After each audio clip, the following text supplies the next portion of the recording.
राधे राधे। सभी को राधा अष्टमी की हार्दिक हार्दिक शुभकामनाएं। तो आज हम सुनेंगे राधा अष्टमी व्रत कथा। तो राधा रानी जी के तो सभी लाडले हैं और राधा रानी जी खुद ही लाडली हैं। मैं आज बहुत ज़्यादा खुश हूँ।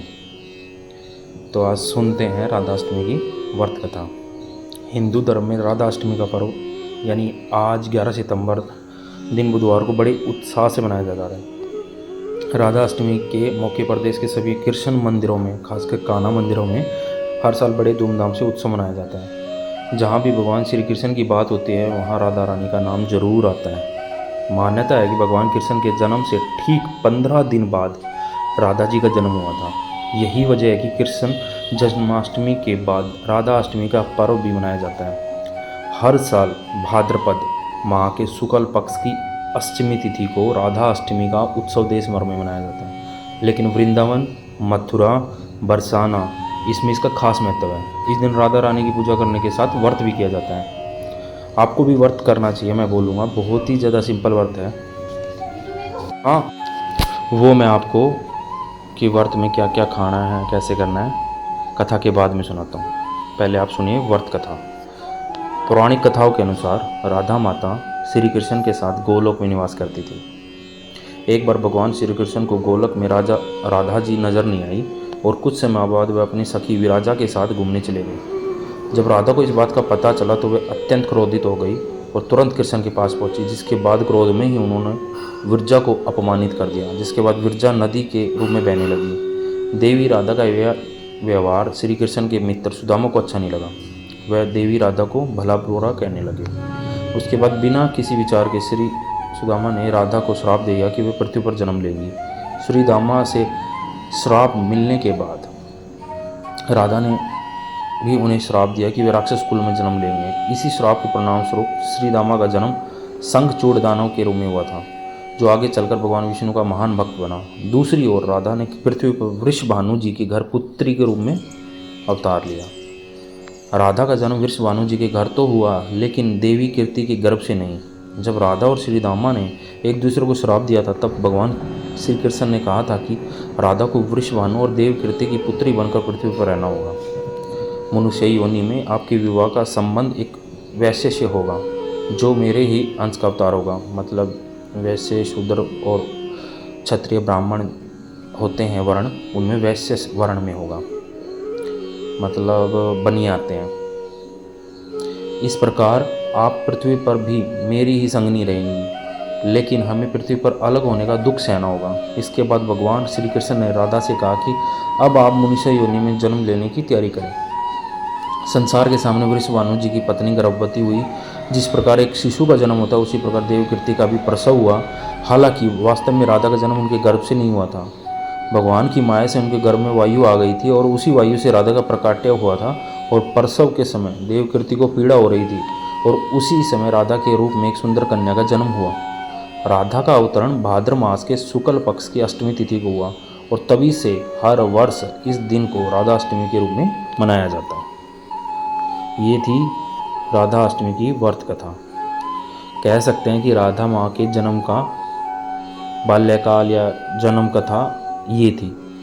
इसको सुनिए, अपने मन को मंत्रमुग्ध कीजिए और श्री राधा राधा बोलते रहिए। हिंदू धर्म में राधा अष्टमी का विशेष महत्व है। इस दिन किशोरी जी के नाम का व्रत और पूजन करने के साथ साथ राधा अष्टमी की व्रत कथा पढ़ने और सुनने से जीवन की सारी परेशानियां दूर हो जाती हैं। और मैंने कुछ वीडियोस देखे थे, मैंने उनके बारे में पढ़ा नहीं है, लेकिन कथाओं में बताते हैं कि एक राधा अष्टमी का व्रत 1 लाख एकादशी के व्रत के बराबर होता है। 1 लाख, जो हमारी हर मंथ में एक एकादशी आती है ना, यानी साल में 12 एकादशी, वही 12 यानी 12 एक साल में आई 1 लाख एकादशी को जोड़ लोगे ना तो राधा अष्टमी के व्रत के बराबर होगा। इसलिए मैं बोल रहा हूँ राधा अष्टमी का व्रत करें। तो आज के दिन आपको क्या करना है, आप उठ चुके होंगे, नहा धो लें और इस दिन राधा रानी के संग भगवान श्री कृष्ण की विधि पूर्वक पूजा अर्चना करें, साथ ही व्रत भी करें। और क्या क्या खाना है व्रत में, वैसे तो सबके अलग अलग नियम होते हैं, लेकिन जो सिंपल नियम है, इसमें व्रत के दौरान आप फल, मिठाई, आलू, साबुदाने की सब्जी, शकरकंद, कुट्टू के आटे के पकोड़े का सेवन कर सकते हैं। इसके अलावा अगर दूध और दही को ऐड करना है फलाहार में तो कर सकते हैं। खाना बनाते वक्त सेंधे नमक का ही प्रयोग करें। ये इनकी व्रत विधि बहुत ही सिंपल है। और कईयों को चाय पीने का होता है तो आप चाय और कॉफ़ी के सेवन से बचना है। दूध और मीठी छाछ का सेवन करें।